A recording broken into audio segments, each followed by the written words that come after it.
आप सभी को दीपावली की हार्दिक शुभकामनाएं। आज की इस वीडियो में आप जानेंगे दीपावली के शुभ मुहूर्त और पूजा विधि के बारे में। जो लोग भी कार्तिक के महीने में उपवास रखते हैं, पूरे महीने वो शरीर में तेल नहीं लगाते, लेकिन नरक चतुर्दशी का दिन ऐसा दिन होता है जिस दिन पूरे शरीर में तेल लगाकर स्नान किया जाता है, जिसे अभ्यंग स्नान कहा जाता है। ऐसा करने से शरीर निरोगी और स्वस्थ हो जाता है। अब आप जानिए दीपावली की पूजा विधि और पूजन सामग्री के बारे में।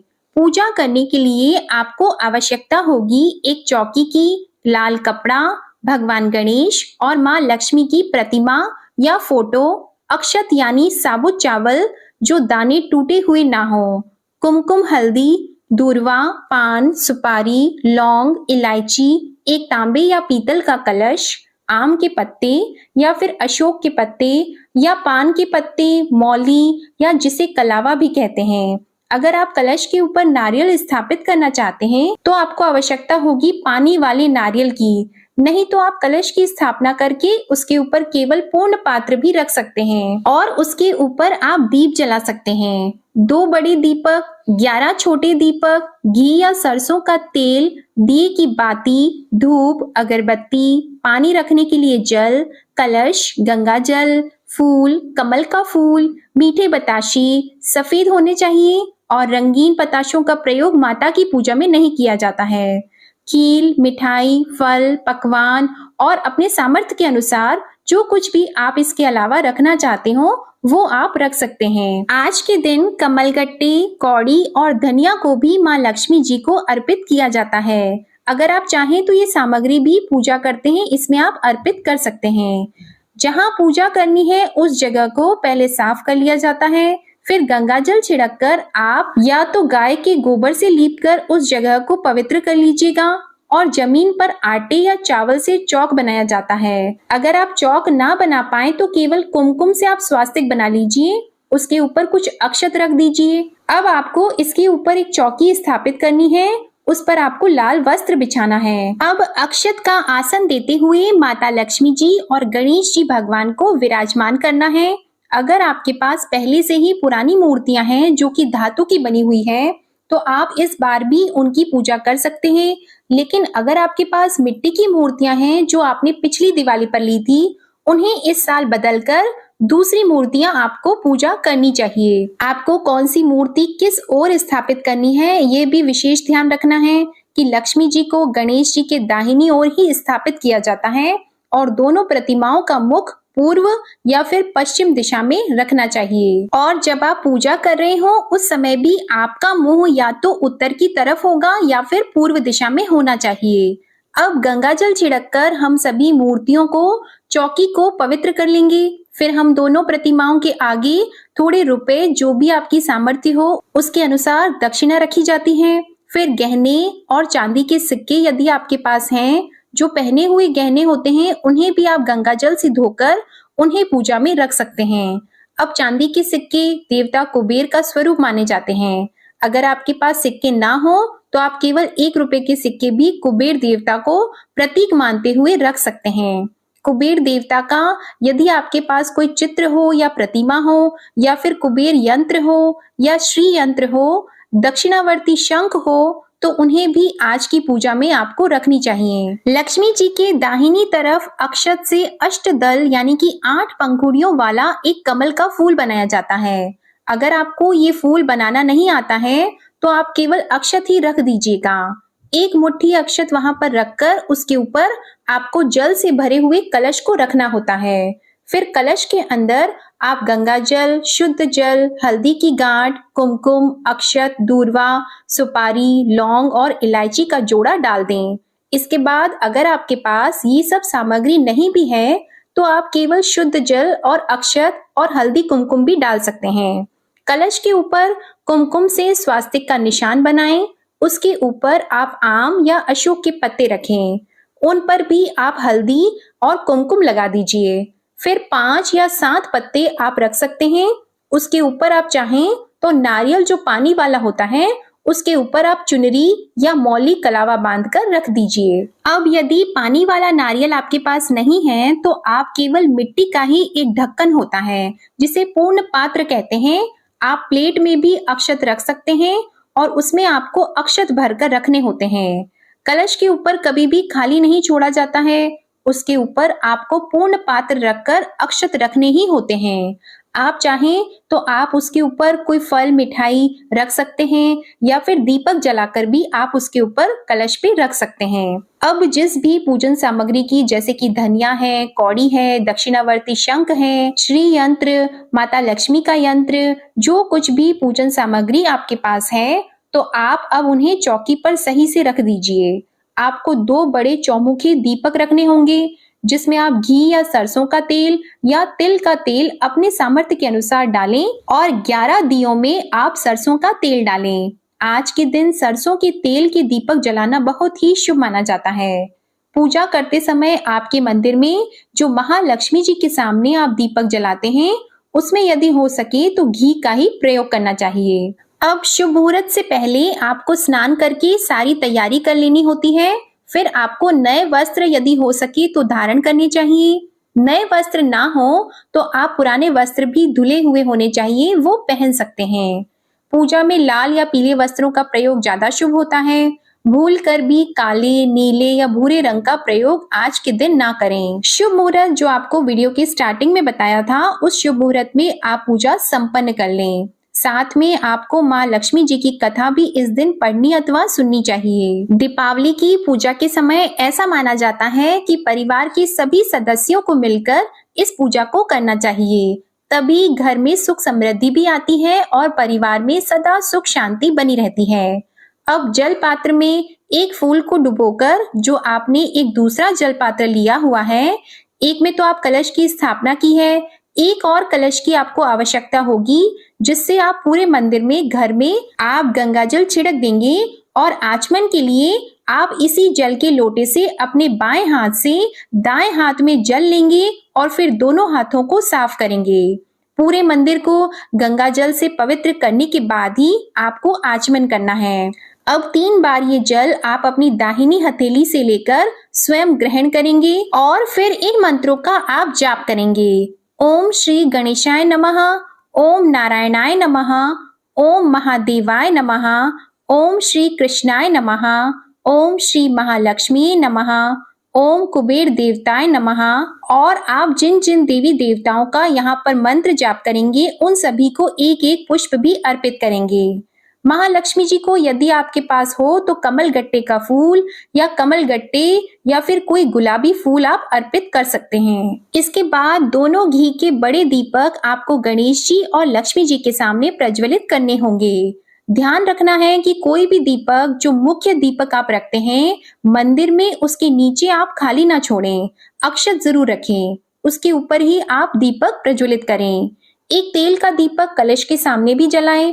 एक दीपक आप पितरों के नाम से पूजा में जला लीजिएगा और अब दीपक के साथ ही धूप और अगरबत्ती जलाकर आप सभी देवी देवताओं को दिखाएं। इसके बाद हाथ में फूल लेकर अपनी आंखें बंद कर आप इस मंत्र के साथ ही भगवान श्री गणेश जी का आह्वान करें। ओम गंग गणपतिये नमः और माँ लक्ष्मी जी का आह्वान करते हुए ओम महालक्ष्मीये नमः मंत्र का उच्चारण करें।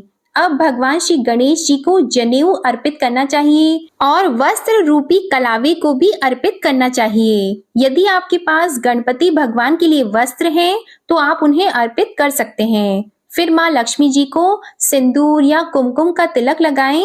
उसके बाद माँ लक्ष्मी जी को भी आप मौली को वस्त्र के रूप में अर्पित कर दें। फिर कुमकुम से आप सभी प्रतिमाओं को, साथ में जो भी सोने के आभूषण हो, सिक्के हो, उन सब पर भी आप तिलक लगाएं।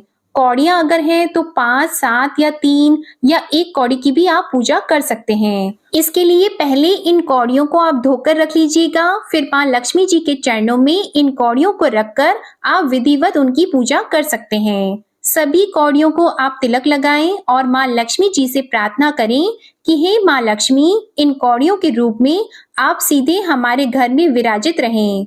हमारे घर का सारा आर्थिक संकट दूर कीजिए और हमारे घर में धन के भंडार भर दीजिएगा। ऐसी कामना करने के बाद आप माँ लक्ष्मी जी को कमल का फूल और कमल गट्टे भी यदि आपके पास हैं तो वो भी अर्पित करें। माँ लक्ष्मी जी को नारियल अर्पित करें। यदि नारियल ना हो तो आप एक पान के पत्ते पर 2 लौंग, 2 इलायची और सुपारी और साथ में कोई भी मिठाई या कोई भी पकवान जो आपके पास हो, बताशा हो, आप रखकर भगवान गणेश और माँ लक्ष्मी दोनों के सामने रख दीजिए। इन सब के अलावा यदि आपके पास पंचमेवा हो या भोग लगाने के लिए आपके पास जो भी मिठाई हो, जैसे खीर, हलवा आदि अगर आपने बना के रखा है तो उसका भोग भी आप लगा सकते हैं। भोग लगाने के बाद चम्मच से चारों ओर जल घुमाकर नीचे गिरा देते हैं, यानी कि धरती पर या चौकी पर एक तरफ कुछ रख दिया जाता है। साथ में भोग लगाने के साथ ही एक लोटे में जल भरकर भी भगवान के पास रख दिया जाता है। ध्यान रखें कि जो भी फल फूल जो भी आप अर्पित करते हैं उसे रात भर के लिए ऐसे ही नहीं छोड़ना चाहिए। उस भोग को लगाने के बाद पूजा की समाप्ति के बाद उठा लिया जाता है। बहुत देर तक पूजा में भोग को नहीं रखा जाता है। अब सबसे पहले भगवान श्री गणेश जी की आरती और फिर माँ लक्ष्मी जी की आरती गानी चाहिए। उससे पहले आप चालीसा का पाठ कर सकते हैं। आरती करने के बाद सभी परिवार के सदस्यों को चाहिए कि हाथ में पुष्प और अक्षत ले लें और अपने सभी देवी देवताओं सहित भगवान श्री गणेश और माँ लक्ष्मी जी से प्रार्थना करें कि हे भगवान गणेश, हे माता लक्ष्मी, आप हमारी पूजा स्वीकार करें और हमें जीवन में सुख समृद्धि प्रदान करें। साथ ही पूजा में हमसे जो कुछ भी गलती हो गई हो उसके लिए भी आप हमें क्षमा कर दीजिए। इसके बाद यहाँ पुष्प और अक्षत भगवान के चरणों में अर्पित कर देने चाहिए। जो आरती आपने जलाई है, आरती करने के बाद उसे पूरे घर में घुमाना चाहिए और सबको आरती देनी चाहिए। आरती की थाली में कुछ न कुछ दक्षिणा अवश्य रखें और भोग को प्रसाद के रूप में वितरित भी करें। खीर और बताशे का भोग इस दिन लगाएं और उसको भी प्रसाद के रूप में आप बांट सकते हैं। अब परिवार में जितने भी बड़े लोग हैं उन सभी के पैर छूकर उनका आशीर्वाद लेना चाहिए। जो भी बचे हुए दिए हैं, जैसे कि आज के दिन आप अपने सामर्थ्य के अनुसार 11, 21, 51 या 151 जितने भी आपकी सामर्थ्य हो उतने दिए आप अब जलाएं और घर के हर कोने में इन दीपकों को जलाकर आपको रख देने चाहिए। ध्यान रहे दीपकों का मुंह बाहर की तरफ होना चाहिए, यानी कि घर के मुख्य द्वार की तरफ होना चाहिए। आप चाहें तो किचन में दीपक जलाएं, अंदर जलाएं, कहीं भी दिए जला सकते हैं और इनका मुख बाहर की तरफ ही रखना होता है। इसके बाद आप अपने सभी कुल देवताओं का ध्यान करें। अपने पितरों के नाम से भी एक दीपक आपको घर के मुख्य द्वार पर भी जलाना चाहिए। उत्तर दिशा को माँ लक्ष्मी जी का वास माना जाता है, तो उत्तर दिशा की तरफ भी आपको एक दीपक अपने घर की छत पर जलाना चाहिए। घर के चारों कोनों में, चारों दिशाओं में दीप जलाने के साथ ही आपके घर में यदि पवित्र पौधे हैं, जैसे कि तुलसी जी का पौधा, शमी का पौधा या पारिजात का पौधा, तो आप उनके नीचे भी दीप दान करें। घर की छत पर आप चारों कोनों में दीप जलाएं। घर को जितना हो सके दीपों से आपको प्रज्वलित रखना चाहिए। कहते हैं कि जिस घर में मिट्टी के दीपक आज के दिन जलाए जाते हैं उस घर में माँ लक्ष्मी जी का वास होता है। घर का मुख्य द्वार साफ होना चाहिए, जूते चप्पल वहां पर नहीं होने चाहिए। सुंदर सी रंगोली बनाकर फूलों से सजाकर घर के मुख्य द्वार पर तोरण बांधकर आप माँ लक्ष्मी जी का स्वागत करें। माँ लक्ष्मी जी उसी घर में आती है जिस घर में दीपावली की रात सबसे ज्यादा उजाला होता है और साफ सफाई होती है, और जिस घर में कलह क्लेश होता है या गंदगी होती है, अंधेरा होता है, उस घर में माता लक्ष्मी जी का आगमन नहीं होता। ऐसे घर से माँ लक्ष्मी जी सदा दूर रहती है। आप सभी से विनम्र अनुरोध है कि इस बार आप केवल मिट्टी के दीपकों से हो सके तो अपना घर ज्यादा से ज्यादा सजाएं, मिट्टी के दीप जलाएं, और यदि आसपास कोई ऐसे लोग हैं जो आर्थिक रूप से सक्षम नहीं है तो उनके घर पर आप मिट्टी के दीपक जलाने की जो भी सामग्री है, जैसे मिट्टी के दीपक, रुई, तेल, साथ ही हो सके तो कुछ फल या मिठाई भी उन्हें जरूर दें, जिससे वो लोग भी अपना त्योहार मना सकें। इस दिवाली पर हो सके तो आप चाइनीज लाइट से अपने घर को सजाने के बजाय यदि आप रंगोली से, फूलों से या फिर दीपकों से अपना घर सजाएंगे, दीपक और मोमबत्ती जलाकर अपने घर को सजाएंगे तो वो ज्यादा अच्छा होगा।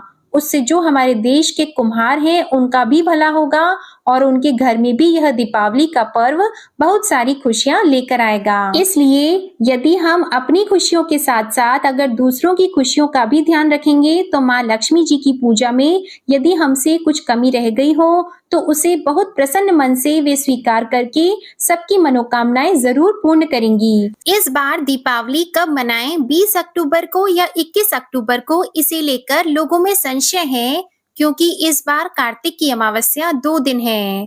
कुछ ज्योतिषियों के अनुसार 20 अक्टूबर को तो कुछ के अनुसार 21 अक्टूबर को अमावस्या के साथ साथ दीपावली का पर्व मनाना शुभ माना जाएगा। इस बार अमावस्या तिथि प्रारंभ होगी 20 अक्टूबर सोमवार को शाम 3:45 से और इसकी समाप्ति होगी 21 अक्टूबर मंगलवार को शाम 5:54 पर। शास्त्रों के अनुसार दीपावली को रात्रि का पर्व माना गया है और माँ लक्ष्मी जी की आराधना प्रदोष काल और निशीथ काल में करने से विशेष लाभ मिलता है। इसलिए 20 अक्टूबर को ही दीपावली का पर्व मनाना शुभ रहेगा। वहीं कुछ पंचांग में 21 अक्टूबर को दीपावली के पूजन की बात भी कही जा रही है। तो आइए पहले जानते हैं 20 अक्टूबर सोमवार के मुहूर्त के बारे में। इस दिन दीपावली पूजा का शुभ मुहूर्त यानी प्रदोष काल रहेगा शाम 5:08 से शाम 6:38 तक। वृषभ काल रहेगा शाम 7:08 से रात 9:03 तक। इन शुभ मुहूर्तों में आप पूजन कर सकते हैं। निशिता काल मुहूर्त रहेगा रात 11:41 से रात 12:31 तक और इन सभी में भी लक्ष्मी गणेश पूजन का सबसे शुभ मुहूर्त रहेगा शाम 7:08 से लेकर रात 8:18 तक।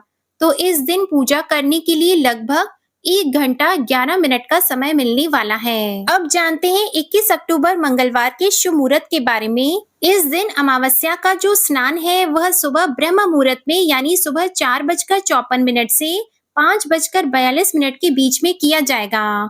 पितृ तर्पण, पिंडदान, श्राद्ध आदि का शुभ मुहूर्त रहेगा सुबह 11:43 से दोपहर 2:44 तक और व्यापारी लोग अपनी अपनी शॉप पर या अपने अपने व्यवसाय वाली जगह पर दोपहर के समय विजय मुहूर्त में लक्ष्मी गणेश पूजन कर सकते हैं जो कि दोपहर 1:59 से दोपहर 2:44 तक रहेगा और इस दिन राहु काल दोपहर 3 से 4:30 बजे तक रहेगा।